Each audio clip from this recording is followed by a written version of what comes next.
¿Qué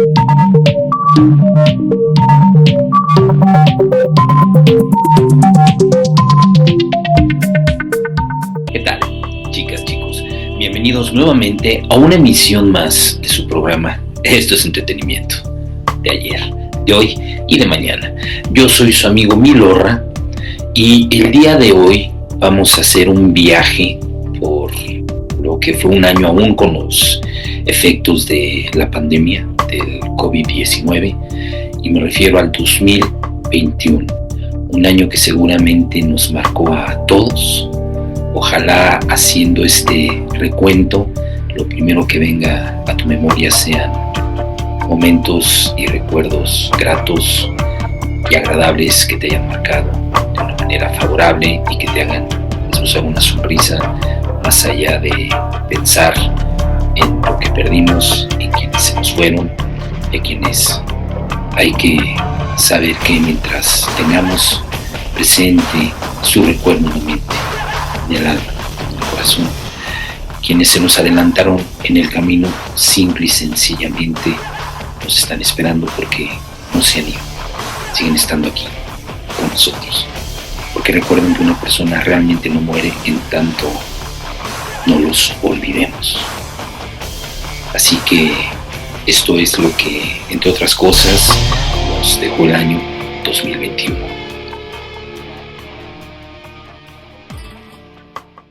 La intérprete afroamericana Beyoncé se convierte en la artista fémina más galardonada en la historia de los premios Grammy con 28 preseas. SpaceX lanza el primer transbordador con civiles fuera de órbita. Lamentablemente se contabilizan 2 millones de pérdidas humanas derivadas del COVID-19.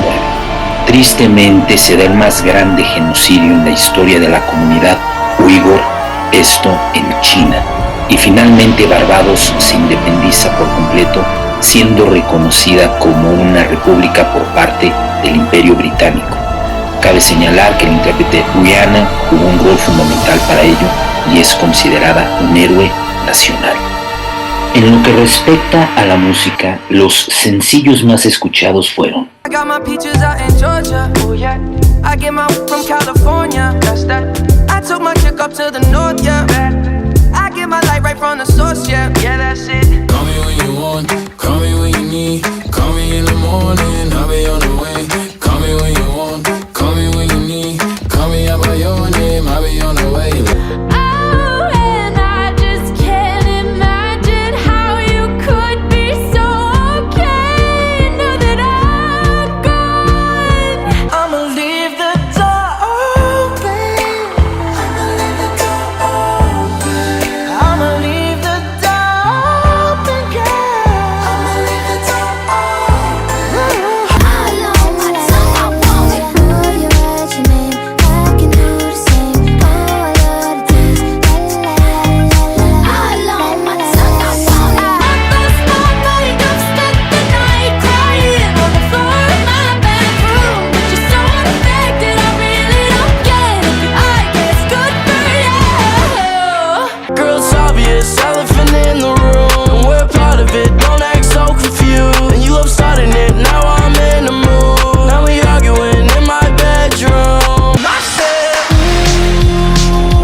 Los álbumes más vendidos fueron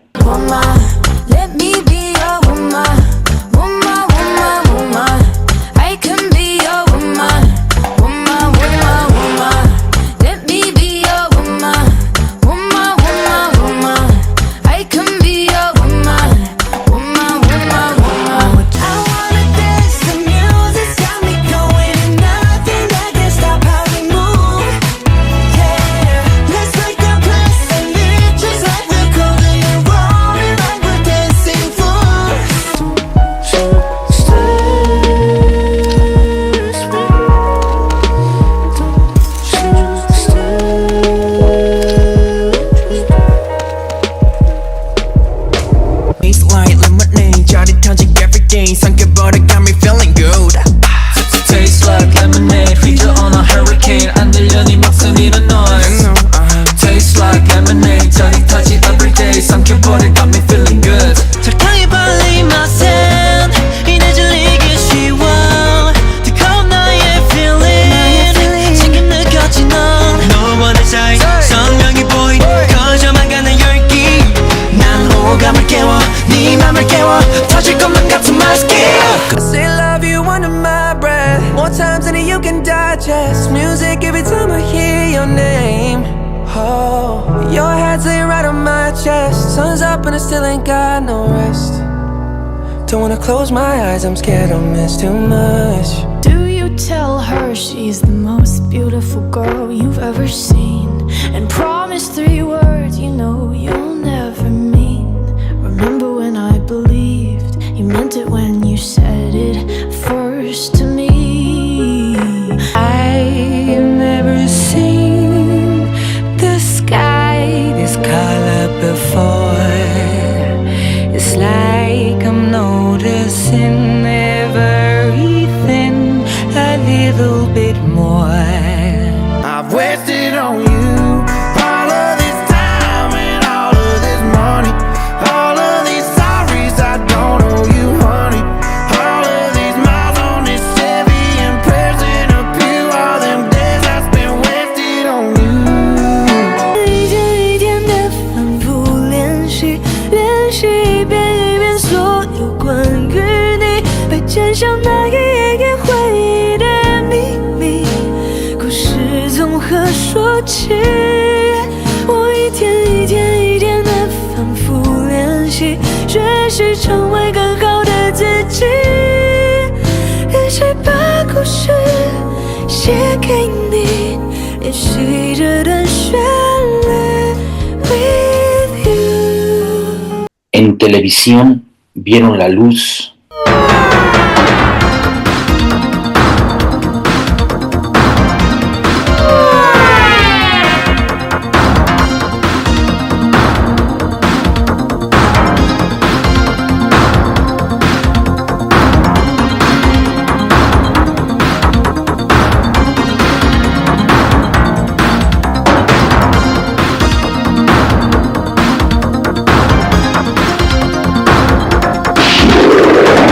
Las películas más aclamadas por la crítica fueron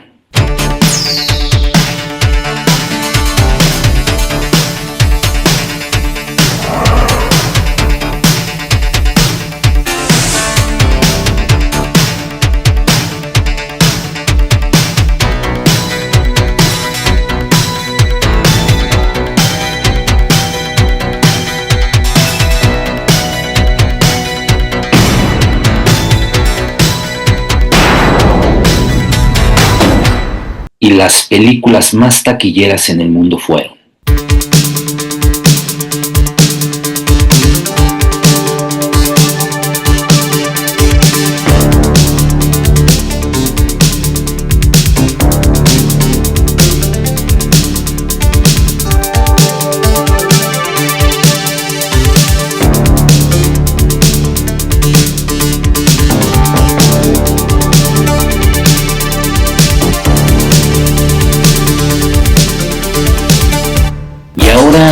fiel a la costumbre que tenemos en este programa, si me lo permiten, les voy a compartir mi top 10 películas del año 2021. Recordándoles que no soy crítico de cine, no me interesa ser crítico de cine y visto mucho de serlo.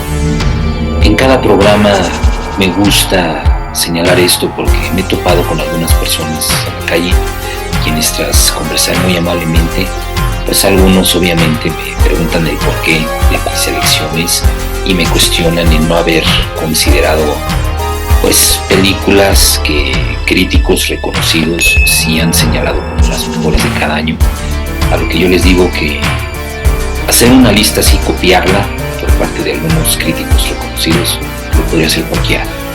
Y yo no me fijo en eso para determinar cuáles son mis películas favoritas. No estoy enlistando las mejores películas del año, sino las que a mí en particular más me gustaron por diferentes motivos. bueno, sin mayor preámbulo, esperando que mi elección de películas del 2021 sean de su agrado, comenzamos.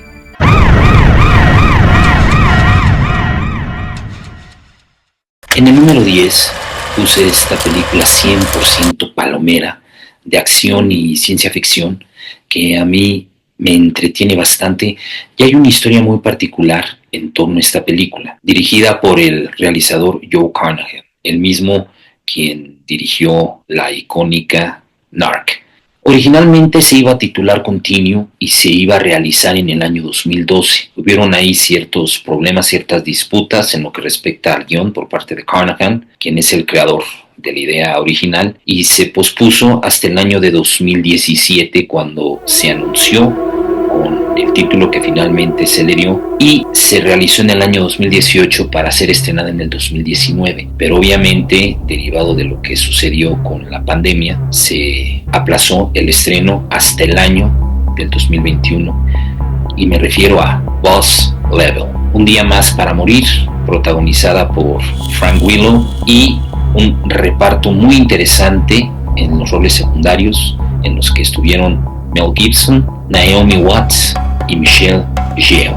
Esta película cuenta con una premisa muy simple. El personaje interpretado por Will, quien le da vida a Roy Culver, un soldado, un teniente retirado de las fuerzas especiales, de repente se encuentra atrapado en un programa del gobierno llamado Siniestro. ¿Y qué es lo que sucede con este programa? Él, sin darse cuenta, porque su esposa lo incluyó en un experimento que ella estaba supervisando para el coronel Clive Venter, el personaje interpretado por Gibson, está en un bucle de tiempo. ¿Y qué es lo que sucede en este bucle de tiempo? A él lo asesinan una y otra vez de manera constante. Él desconoce por qué lo están buscando para asesinarlo, pero cada que muere regresa nuevamente a un día, a un momento particular. Reitero, es una premisa que ya hemos visto en reiteradas ocasiones, pero lo que hace interesante esta película, aparte del reparto tan interesante, son las secuencias de acción muy bien realizadas por Carnahan y la forma en la que el personaje interpretado por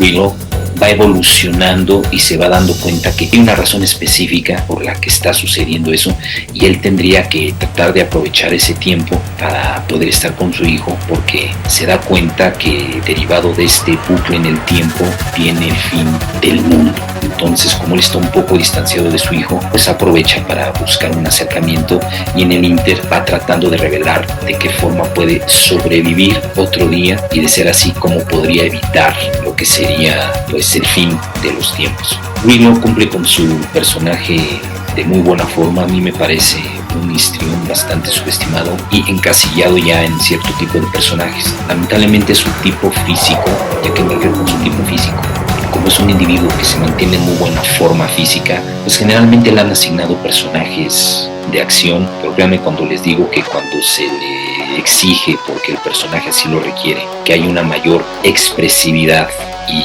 una mayor demostración de emociones, Willow cumple de una muy buena manera. Y en esta película, pese a ser una más del género en el que él tanto éxito ha tenido, sí hay momentos en los que el personaje, por lo que está viviendo, pues sí tiene que demostrar y transmitir qué es lo que está sintiendo internamente, y Willow nos lo transmite de una forma más que convincente.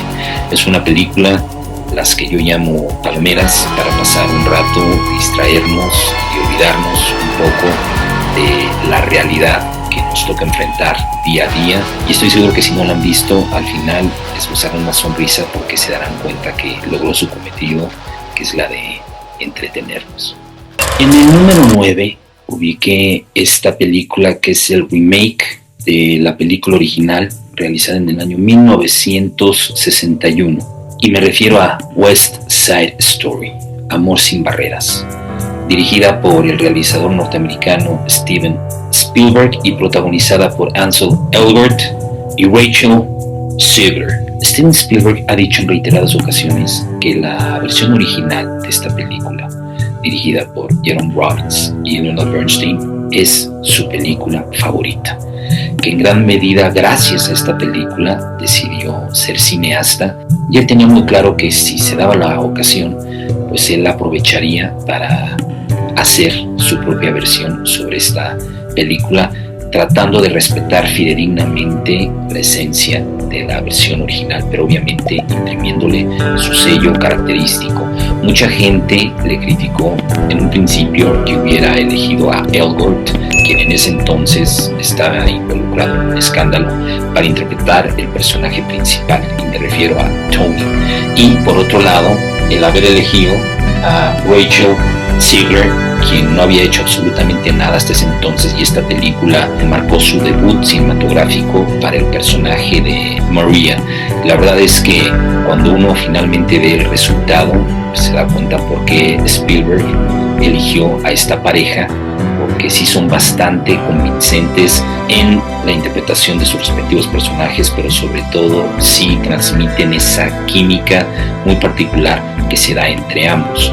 Los números musicales son de primera línea, y qué decir del diseño de arte, la producción, porque esta película se desarrolla en la Nueva York de 1957, cuando varias pandillas se disputaban el territorio. Eran pandillas territoriales únicamente, una conformada por los locales, los nativos neoyorquinos, quienes formaban parte de The Jets, y otro grupo conformado por puertorriqueños, quienes conformaban la pandilla de los Sharks. Cabe señalar que Rita Moreno, quien también salió en la versión original, aquí desempeña un rol muy particular, y ni qué decir de Ariana DeBose, esta actriz quien fue galardonada con el premio Oscar para mejor actriz de reparto, y la verdad es que su interpretación es espectacular. Como detalle especial, John Williams, quien es el incondicional de Spielberg para todas las películas que hace componiendo su música,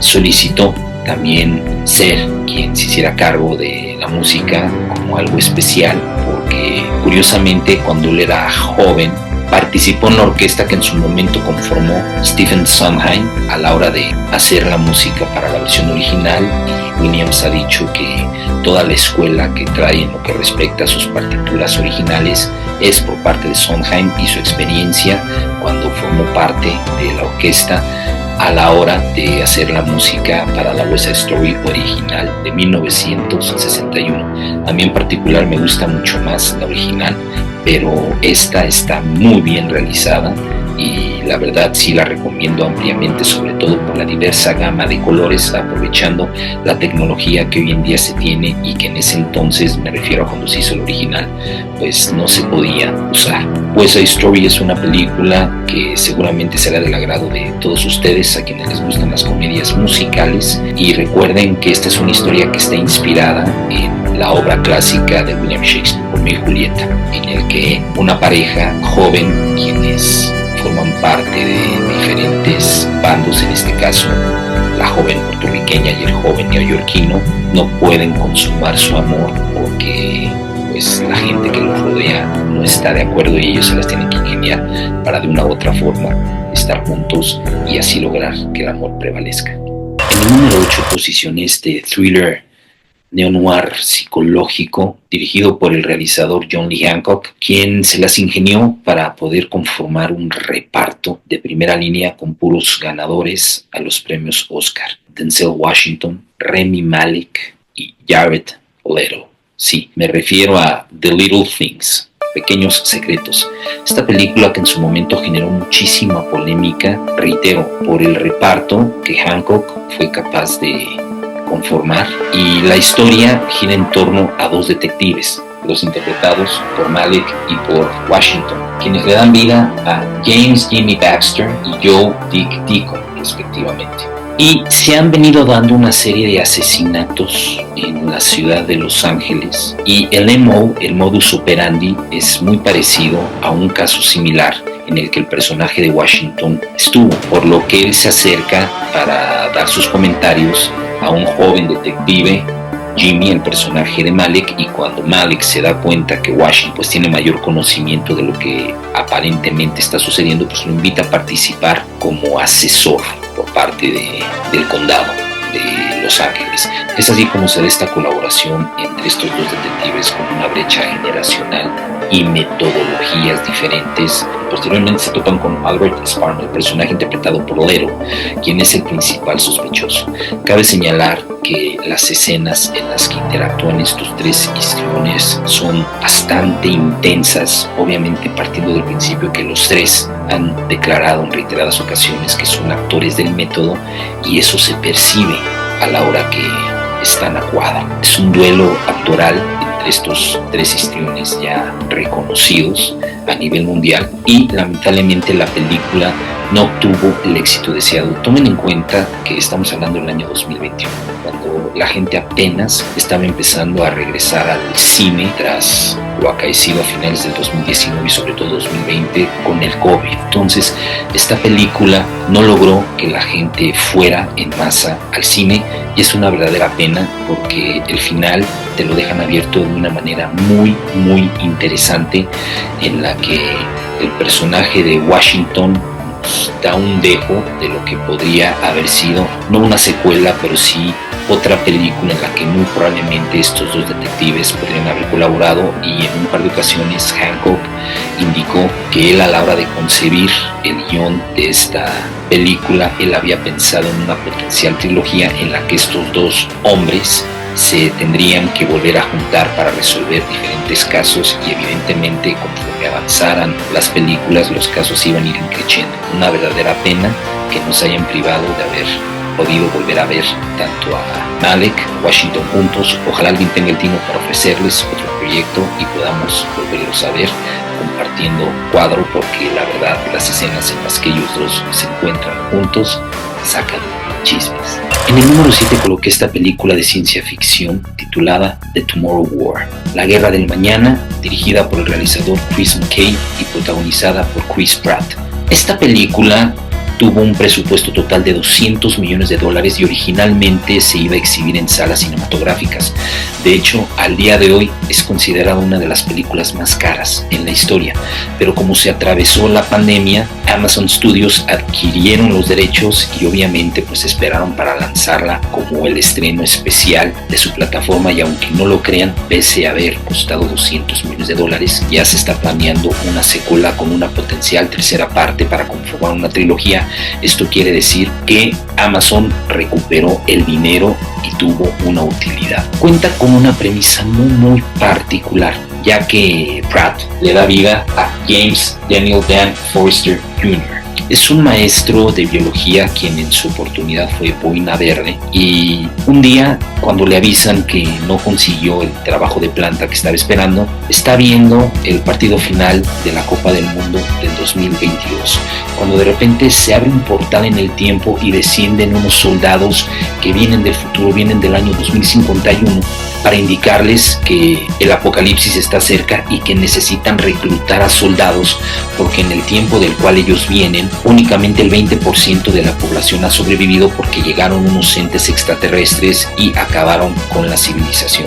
Es de esta manera que Dan es reclutado, y cuando se van al futuro para que los entrenen, algo sale mal, aterrizan donde no tienen que aterrizar y 3/4 partes del grupo en el que estaba Dan lamentablemente fallecen. Ellos se tienen que dar a la fuga, y es de esta manera en la que Dan, de forma fortuita, conoce a la líder de los soldados, quien es la coronel Moody Forster, quien resulta que es la hija de Dan, pero en el futuro ya siendo una mujer adulta, interpretada por Yvonne Strahovski. Para esto también Dan, por circunstancias, tiene que recurrir a su padre, James Daniel Forrester Sr., a quien interpreta el extraordinario actor J.K. Simmons, para que lo ayude. Pero la situación entre Dan y su padre es que Dan culpa a su padre de haberlo abandonado, porque su padre siempre estuvo atendiendo asuntos muy particulares. Esta es una película, reitero, de ciencia ficción, llena de acción, muy bien realizada por parte de McKay, pero también con una temática familiar muy interesante, porque estamos hablando de 3 generaciones: el abuelo, el personaje de Simmons; el padre, el personaje de Pratt; y la hija, en este caso la nieta, también el personaje de Strahovski. Y la forma en la que McKay se las ingenia para que estos 3 personajes se den la oportunidad de conocerse más a fondo y unirse en una lucha en común, que es la de la supervivencia de la raza humana es muy interesante. Yo la verdad sí me quedé con ganas de ver más, aunque se resuelve el planteamiento de la premisa inicial presentada por parte de McKay, sí se queda abierta para poder seguir viendo más adelante la historia de estos personajes, y espero que en la segunda parte, la cual en teoría va a ser estrenada en 2026, tengo entendido, sí nos planteen cosas interesantes dándole seguimiento a la evolución dramática y el crecimiento de cada uno de estos personajes. A los amantes del buen cine de ciencia ficción y sobre todo de la acción, donde la adrenalina está todo lo que da, The Tomorrow War es una película que deben de ver en cuanto tengan oportunidad. En el número 6 ubiqué esta película que a mí me entretuvo bastante y me divierte. Me refiero a The Suicide Squad, El Escuadrón Suicida, la secuela de la película realizada por David Ayer en el año 2016, Suicide Squad. En esta ocasión Ayer no regresó como realizador, pero se contó con la presencia de James Gunn, el mismo responsable de la serie de las películas de Guardianes de la Galaxia, previo a realizar la tercera parte de Guardianes de la Galaxia, derivado de un escándalo que se suscitó. Los estudios Marvel despidieron a Gunn, y fue de esta manera en la que dio con la gente de DC Comics y le dieron la encomienda de realizar esta versión. Una versión que no solo entretiene, sino que resulta innovadora, porque fue la primera ocasión que en una película basada en cómics, partiendo del principio de la comics manía que se ha dado los últimos 15 años, pues nos lo plantearon de una forma con la violencia gráfica, por exagerado, desmembramientos, malas palabras, algo totalmente contrario a lo que el propio Gunn había estado planteando en Guardianes de la Galaxia, tomando en cuenta que Marvel pertenece a Disney y estaban bastante restringidos en muchos aspectos. Gunn siempre ha dicho que algo que le ha encantado de trabajar en DC Comics es la libertad creativa que le han otorgado para que él pueda plantear de la forma que él conceptualiza las historias que llegan a sus manos. Y en esta ocasión se conformó un reparto muy interesante, porque evidentemente regresaron 3 para darle seguimiento a sus personajes, y me refiero a Margot Robbie, le dio vida a una encantadora Harley Quinn; Viola Davis, quien le da vida a Amanda Waller, la directora de Argus. Argus, recuerden que es la agencia encargada de reclutar, en este caso a criminales, porque el Suicide Squad es eso, son criminales quienes en un momento u otro atacaron e intentaron asesinar a los héroes de DC Comics. Por esto entiéndase Batman, Superman, Flash, Linterna Verde, todos ellos, y por eso es el mote Suicide Squad, ¿no? Lo reclutan para que vayan a misiones prácticamente imposibles, y si logran su cometido se reducen sus condenas, y si no, pues no pasa nada. Si los matan, no pasa absolutamente nada, la sociedad se libra de ellos. Y el otro personaje que regresa es el interpretado por Joel Kinnaman, el coronel Rick Flag, que es el equivalente en el mundo de Marvel al personaje interpretado por Samuel L. Jackson. En esta ocasión se integran al reparto histriones de la talla de Idris Elba, quien le da vida a Bloodsport; Sylvester Stallone dándole la voz a King Shark. Recuerden que Stallone ya había trabajado con Gunn en Guardianes de la Galaxia 2, entonces Gunn lo convenció de que se integrara al DC World. David Dastmalchian dándole vida a Polka Dot Man; Michael Rooker como Saban; John Cena, quien le da vida a Peacemaker, personaje del cual se hizo un spin-off y tiene su propia serie de televisión muy exitosa, por cierto. De esta forma, todos estos personajes pues se las tienen que ingeniar para ir a una isla, obviamente todo esto de una manera ficticia, en Sudamérica. Esta isla responde al nombre de Corto Maltés, donde se encuentra el villanazo, quien es un nazi y quien está creando armas para acabar con la civilización. Evidentemente, pues partiendo de la premisa de un cómic, estamos hablando de acción fantástica, todo exagerado,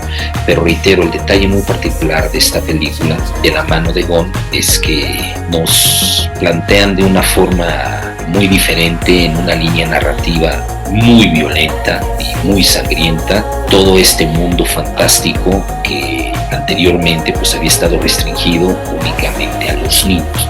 Aquí evidentemente es una película que va más enfocada a los adultos y Gunn logra su cometido porque el resultado es una película realmente entretenida y con unas interpretaciones bastante interesantes por parte de todos los involucrados, sobre todo las de Elba Robbie, quien está fantástica en su personaje y caracterización de Harley Quinn, y ni qué decir de John Cena, un antihéroe villanazo del cual uno termina encantándose y con el que de manera inevitable crea una empatía. Todo parece indicar que no habrá un Suicide Squad 3. A mí en particular sí me habría gustado mucho haber visto una Suicide Squad 3. Ahora es el turno para A Quiet Place Part 2, Un lugar en silencio, parte 2. Esta extraordinaria película, dirigida y protagonizada por John Krasinski, quien escribió también el guión, demostrando nuevamente su gran versatilidad como artista, porque lo mismo cumple frente a las cámaras como histrión, como cumple detrás de ellas, tanto en la parte creativa, en la concepción de un proyecto, como lo es el guión, y ni qué decir, como director en la realización. Regresaron los personajes principales planteados en la primera parte, y me refiero a la familia Abbott, partiendo del personaje de Krasinski, Emily Blunt como Evelyn Abbott, Millicent Simmons como Regan Abbott y Noah Jupe como Marcus Abbott. Aquí nos plantean el origen de lo que sucedió cuando por primera ocasión llegaron estos extraterrestres a la Tierra. Y esto visto desde la perspectiva de la familia Abbott, quienes originalmente vivían en el pequeño pueblo de Mill, esto en Nueva York. Ya avanzada la trama, partiendo del principio que el personaje de Krasinski lamentablemente fallece en la primera parte, retomamos exactamente el punto del que terminamos por ver la ocasión anterior a la familia Abbott, en el que el personaje de Blunt, la mamá Evelyn, va en compañía de sus hijos, de Regan y de Marcus, sosteniendo al bebé en brazos, teniendo que abandonar su guarida. Es de esta manera como se topan con el personaje de Cillian Murphy, quien le da vida a Emmett, un vecino que ellos tenían ya, quien plantean al principio de la película como alguien a quien conocían y alguien con quien interactuaban, y quien al igual que ellos se las ingenió para sobrevivir. La inclusión de Cillian Murphy en el reparto por parte de Krasinski me pareció muy atinada. Todos sabemos de la gran capacidad histriónica que tiene Murphy, sobre todo para interpretar este tipo de personajes que nos deben de transmitir cierto misterio, ¿no? De una manera enigmática. Y ni qué decir de la integración también de Djimon Hounsou, quien interpreta a un hombre en una isla. El personaje de Djimon Hounsou nos lo presentan más adelante en otra película que se hizo titulada Day One, Día 1. Y aquí, por diferentes circunstancias, la familia nuevamente se separa, de manera que Regan queda al cuidado de Emmett, el personaje de Murphy, con quien tiene ciertas diferencias, pero un logro por parte de Krasinski es ver la forma en la que él nos plantea primero los motivos del distanciamiento por parte de Regan hacia para con Emmett, y la posterior unión y la forma en la que hacen sus diferencias a un lado, derivado de la situación que están viviendo, porque Emmett es quien sale en auxilio de Regan, mientras la guarida que tenían con Emmett, pues se quedan tanto Evelyn como su hijo Marcus haciéndole frente a otras situaciones. Esta película lamentablemente se quedó en el típico cliffhanger, o sea, no concluye la película. Ya anunciaron que se va a hacer una tercera parte, pero lamentablemente cuando tú trabajas con menores de edad, pues el paso del tiempo es muy notorio en ellos. Entre la primera y la segunda película se nota una evolución y un crecimiento físico en los dos hijos, y evidentemente seguramente será el mismo caso en la tercera parte, ¿no?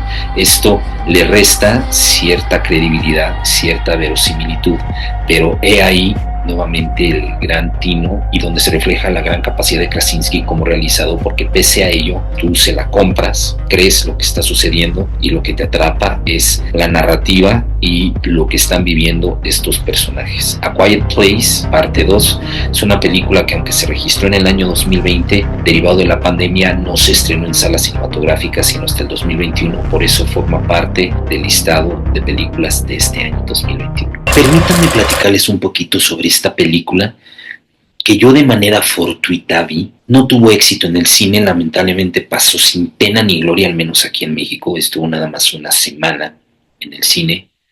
Y bueno, era cuando no solíamos ir al cine. Entonces, pues por ese motivo yo no la pude ver en el cine. Y un día, de repente, me dije a mí mismo, Milorra, ¿qué ver? Y a mí este actor me entretiene bastante. Él tiene muy claro cuáles son su tipo de películas y cuál es el objetivo detrás de las películas que realiza, que es únicamente entretener. Y así fue como me aventuré a ver esta película titulada Wrath of Man, Justicia Implacable. El título literal sería La Furia del Hombre. Mejor título no le podía haber asignado Guy Ritchie, el realizador británico, quien tuvo a su cargo esta película, en lo que por cierto enmarcó su cuarta colaboración con Jason Statham, porque precisamente ahí resume lo que es la premisa de esta película, lo que está dispuesto a hacer un hombre con tal de vengar la muerte de su hijo, basado en la furia. Jason Statham le da vida a H. Simple y sencillamente así es como lo conocemos a lo largo de toda la película. Y al principio de la misma vemos que él se integra, el nuevo empleado de una compañía de camiones blindados. Ellos son los que se encargan de la seguridad en el transporte del dinero de diferentes empresas. Y es que hay un grupo de criminales comandados por el siempre carismático y lamentablemente subestimado actor canadiense Jeffrey Donovan, quien le da vida a Jackson, quien al lado de Laz Alonso, quien interpreta a Carlos, Raúl Castillo dándole vida a Sam, Diobía Oparey dándole vida a Brad, y el hijo de Clint Eastwood, Scott Eastwood, quien interpreta a Ian, se dedican a asaltar estos camiones blindados y robar el dinero. Lamentablemente, en uno de estos operativos las cosas salen mal y asesinan a los dos custodios, así como a un civil, quien estaba en el lugar equivocado a la hora equivocada. Y evidentemente estos criminales viven de ello, de asaltar camiones blindados sin saber que H, el personaje de Statham, el todopoderoso Statham, pues es el nuevo empleado. Y lo que nos va revelando Ritchie son los motivos que tiene Statham para haber aceptado ese trabajo. Y él lo que quiere es toparse de estos criminales, porque resulta que el civil que fue asesinado no era otro más que su hijo. Pero lo interesante y el giro que tiene esta película, muy revelador por parte de Ritchie, es quién resulta ser personaje de Statham, H. No se los quiero revelar. Quienes ya vieron la película obviamente saben a lo que me refiero, pero quienes no, seguramente se van a sorprender tanto como yo cuando se nos revela en realidad quién es este personaje enigmático, muy bien interpretado por Statham, porque todos sabemos que Statham es una persona quien generalmente no transmite absolutamente nada.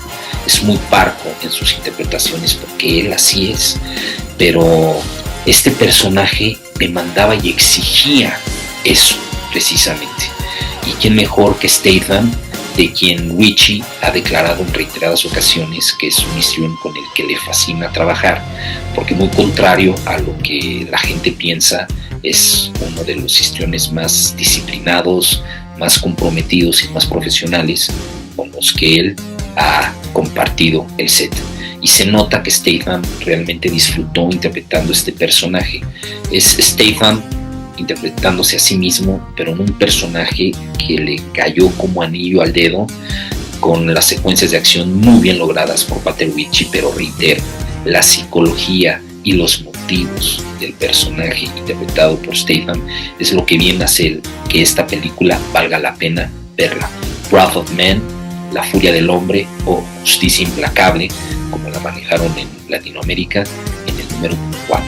No había forma que no incluyera en este top esta divertidísima, entretenida y sorprendente película de acción y comedia titulada Nobody, Nadie, protagonizada por Bob Odenkirk, producida por David Leitch y dirigida por el realizador ruso Ilya Naishuller. Esta película realmente resultó ser una gratísima sorpresa, porque de entrada era una película de la que yo creo que nadie nos esperábamos absolutamente nada. Nadie haciéndole referencia al título, precisamente.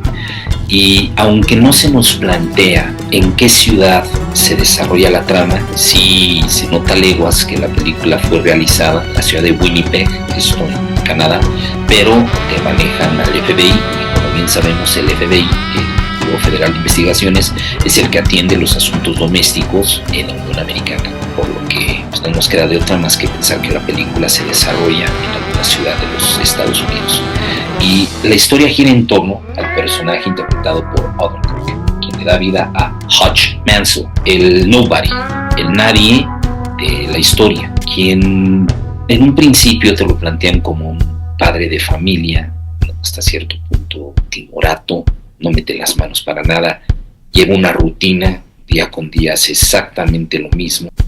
Va a su trabajo, checa tarjeta, sale de su trabajo, checa tarjeta, va al gimnasio, recoge a sus hijos, saca la basura, y así lo ves un día, otro día, otro día, y esa es su rutina, hasta cierto punto realmente aburrida. Lo que no se sabe y se va revelando poco a poco por un suceso que se da en la película que hace que Hutch explote, que toda esa furia que traía contenida salga a flote, es que él en realidad, el Mr. Nobody, el Don Nadie, es el mote que le dieron porque él era un asesino contratado por el gobierno estadounidense. Como un asesino de élite, él sabe manejar perfectamente todas las armas y ni qué decir los enfrentamientos mano a mano. Es entonces cuando aparece el villano de la película, a quien lo interpreta el siempre carismático Alexei Serbriakov. Él le da vida a Julian Kuznetsov y él es un mafioso ruso quien está a cargo de resguardar el Obshak. Resulta que el Obshak es el término que emplean tanto los integrantes de la mafia rusa como los de la mafia de Estonia para los fondos, por fondos me refiero al dinero, que se junta y que se tiene bajo resguardo para usarse únicamente en el supuesto caso que hubiera alguna situación que así lo meritase, para arreglar conflictos entre ellos, para evitar derramamiento de sangre. O sea, la realidad es que se trata de algo muy civilizado, pero evidentemente no estamos hablando de cualquier cantidad, es una cantidad importante que ambas mafias aportan. Entonces la persona a quien le encomiendan que lo resguarde pues cuenta con una gran responsabilidad, y es por ello que este personaje, ¿no?, de Kuznetsov en todo momento está medio alterado y lo único que lo calma y lo tranquiliza es cantar karaoke. A él le encanta el karaoke. O sea, son unos personajes muy interesantes los que nos plantean aquí, y por circunstancias del destino, que no quiero entrar tan a detalle para que vean la película, estos dos personajes, Hutch y Julian, pues se tienen que enfrentar, dando lugar a unas secuencias de batallas impresionantes, muy bien logradas, ¿no? Y cabe mencionar que Hutch pues tiene su familia, su esposa que en realidad el nombre de Becca Mansell, a quien interpreta la actriz danesa Connie Nielsen, y sus hijos, Gage Monroe, quien le da vida a Blake Mansell, y Paisley Sedora como Abby Mansell.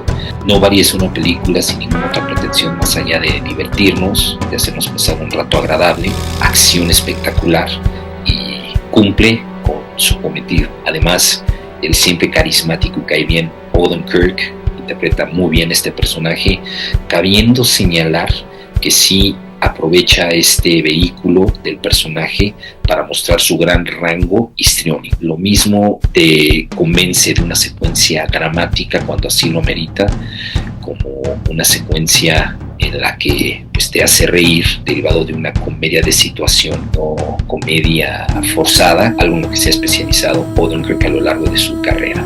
Evidentemente tenía que incluir esta película, y por eso en el número 2 coloqué Zack Snyder's Justice League, la Liga de la Justicia al corte de Zack Snyder. Sí, y aunque esta película data del 2017, fue hasta este año, hasta el 2021, cuando finalmente los estudios DC nos permitieron a los espectadores ver la versión original de la idea que había concebido en su cabeza Zack Snyder. Es una verdadera pena todo lo que sucedió, esta situación y en torno a Zack Snyder, porque a mí en particular sí me estaba gustando bastante la línea que estaba manejando Snyder con respecto a los personajes icónicos que forman parte del mundo de superhéroes de DC. Me refiero a Superman, obviamente Batman, Aquaman, la Mujer Maravilla y los que ya estaban anunciados y vaticinados que vendrían, el propio Flash, inclusive Linterna Verde. Y bueno, si uno ve esta versión y la compara contra la exhibida comercialmente en las salas cinematográficas que corrió a cargo de Joss Whedon, nada que ver, absolutamente nada que ver.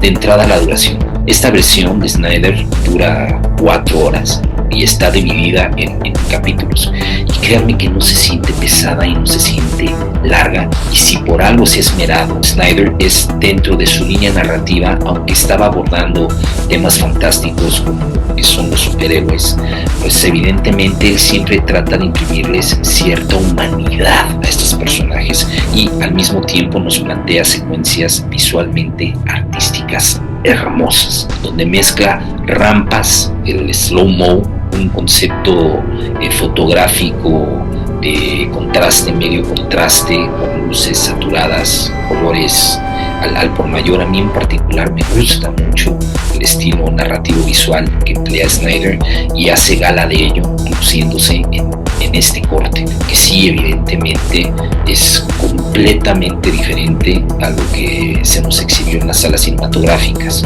y reitero, es una verdadera pena que no se le ha dado continuidad, porque evidentemente aquí lo que plantea Snyder es que el mundo como tal está inmerso en un caos y hacia allá va, donde todo pinta para que las cosas no se den muy favorablemente, o al menos no en un principio, para la humanidad ni para los superhéroes icónicos a los que tanto conocemos. A mí me gustó mucho la elección de Ben Affleck como Batman. Se criticó muchísimo, pero a mí me pareció muy convincente en su rol, y ni qué decir de Henry Cavill, Superman. Ojalá y este nuevo Superman haga bien las cosas, pero sí me queda claro que el estilo visual que maneja Snyder no lo maneja absolutamente nadie, y es una verdadera pena que no nos hayan dado la oportunidad de seguirlo disfrutando. Zack Snyder's Justice League es una película que resume en sí todo lo que a mi parecer visualmente, estéticamente, musicalmente, histriónicamente una película de superhéroes tendría que ser. Y en el número 1 no había manera que no hubiera elegido esta película, dirigida por el realizador norteamericano Cary Fukunaga, y en la que apareció por 25ª ocasión este icónico, emblemático y seductor espía que trabaja para la MI6, quien responde al nombre de James Bond, el personaje creado por Ian Fleming y en esta ocasión interpretado por quinta y última ocasión por Daniel Craig. A mí en particular, y esto ha dado lugar a varios debates, al día de hoy quien más me ha gustado el personaje de James Bond es por mucho Daniel Craig.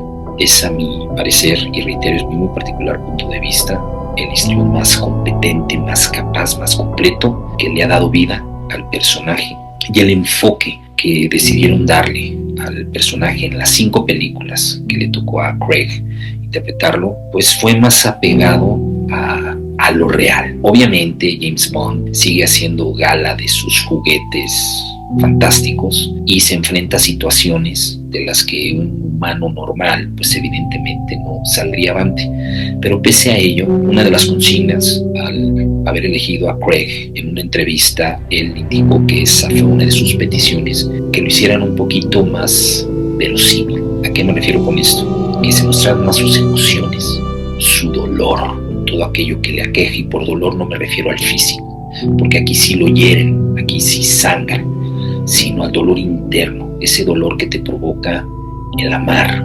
y el sentirte decepcionado, el entregarte para darte cuenta que te han traicionado, ese tipo de dolor.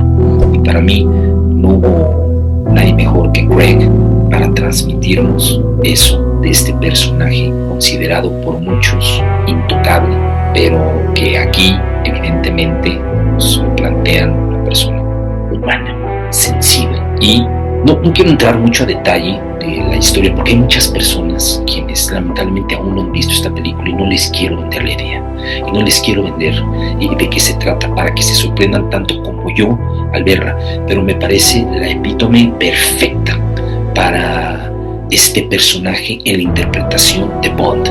Evidentemente las locaciones fieles al estilo de las películas de este personaje son espectaculares, porque lo mismo tenemos secuencias en Italia como en Noruega, como en Londres, en Jamaica, y reitero, la línea narrativa en el desarrollo dramático del personaje de Bond a lo largo de estas 5 películas, aquí lo concluyen de una forma excepcional y magistral. La dirección por parte de Fukunaga es de primera línea, y ni qué decir del score, que en esta ocasión corrió a cargo del majestuoso y maravilloso compositor alemán Hans Zimmer. Terminan por revestir esta maravillosa historia de Bond, con la que concluyen la participación de una forma muy lógica, muy coherente, atípica y nada predecible, este enigmático personaje. No Time to Die es la película perfecta para concluir este personaje, y si por alguna otra razón aún no han visto No Time to Die, si me lo permiten, les sugiero que procuren ver las 4 películas previas, porque es la primera ocasión en la que, aunque cada película interpretada por Craig, James Bond, sí tiene un planteamiento, un desarrollo y una conclusión, todas a la vez van ligadas por sucesos que acaecieron en la anterior, de la cual hacen mención, y lo más importante y un detalle que yo agradecí muchísimo, el motivo por el cual esta serie de 5 películas son las que más me gustan en la historia de Bond. Personajes que te plantean en la primera película regresan, y no hay un solo personaje al cual no se le haya dado una conclusión lógica de acuerdo a lo que en un principio te plantearon. En el número 1, como mi película favorita de este año 2021 por mucho, No Time to Die, del icónico personaje James Bond. Y con esto concluimos este viaje del recuerdo, de nostalgia y de memorias del año 2021, esperando haya sido de tu agrado. De ser así, híjole, por favor, si puedes regálanos un like, te lo voy a agradecer mucho. Si aún no te has suscrito, ¿qué esperas para hacerlo? No olvides hacerme tus comentarios. Ya se han dado cuenta que yo contesto todo lo que ponen, y te agradezco por haberte tomado tiempo. Te agradezco que me hayas permitido acompañarte en la intimidad del lugar en el que te encuentras. Y ya sabes, yo soy tu amigo Milorra. Hasta que nos vemos a ver.